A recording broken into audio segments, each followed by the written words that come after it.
All right, you've seen some videos here on the channel about this F-150. Just went on a pretty cool trip. There's some things to talk about with the post-trip inspection. And so we're concerned about the parking brake. We're gonna talk about that.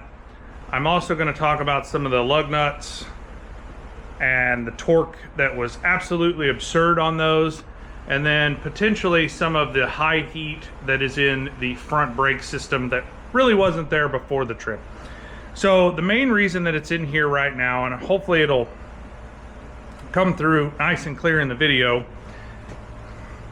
is the parking brake shoe, especially right here in this area. And I know it's kind of harsh light. It's pretty much just gone. And really, I know a lot of the older vehicles, you'd have a parking brake that was like this wide.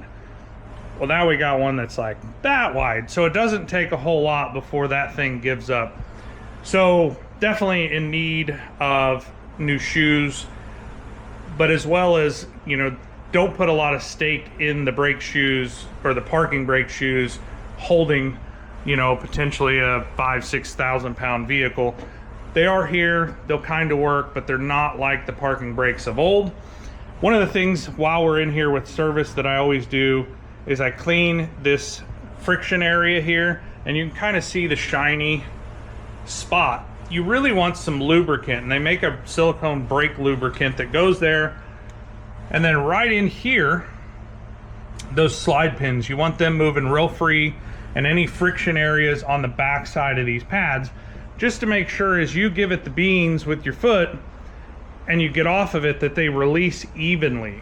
So with this system, we have a brake rotor, and we're going to talk about that now. But the center of that brake rotor is also a hat or a drum. And in here, from all that heat in there, it is absolutely tempered and galded where those brake shoes fit. The service brake area, which is where the caliper and the pad works, you know, these rotors are fairly new. I'm not sure where they came from. I may be able to see if we could, you know, potentially warranty them. Because when you're dealing with any set of brakes, everybody gets fixated on the pad or the shoe, and that's only doing half of the job.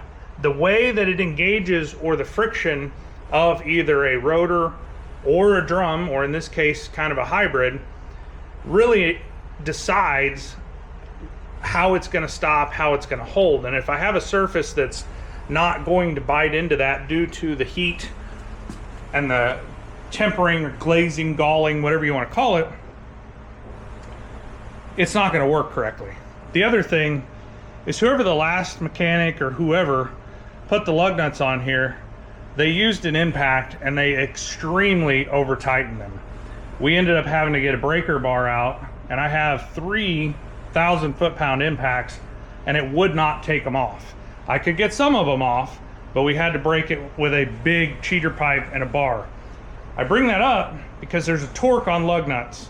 Tighter is important, but you can't go crazy tight like these were. And God forbid you had had a flat, which you've got really nice tires on here, out on the road. I don't think you would have got these off without some extreme measures out there on the side of the road. So we're going to reassemble this when we're all done, and we're going to torque it correctly. But we need to walk forward here and talk about the front brakes. And again, most people get fixated on the pad thickness. The pad thickness is perfectly fine.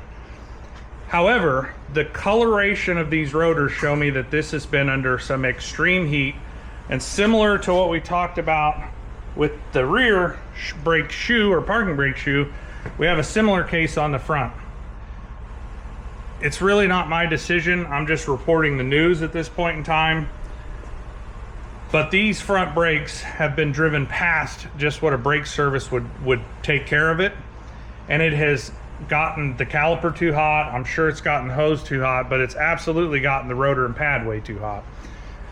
So you could keep it local. It'll probably be fine for a while. Whether you take care of it now or take care of it later, it's going to need some significant brake service. And I'm talking new rotors, new pads, new calipers, and due to the age of this and heat that I see, I would put new hoses on it. In the rear, definitely parking brake shoes, clean and lubricate everything, and I would do that here as well. So lubrication here, lubrication here. Anywhere that the pad touches the caliper, I want some lubrication there.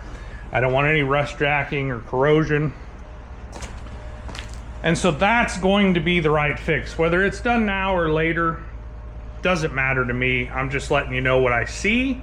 And so in this case, it would be basically a full foundation brake rebuild here. Hopefully the wheel bearings are not negatively affected due to the extreme heat that was in these. Not uncommon when you go into mountainous terrain is what I'm assuming created this issue.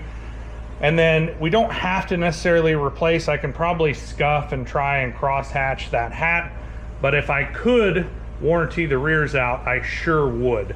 But full rebuild on the front is my recommendation. Whether you do it now or later is up to you.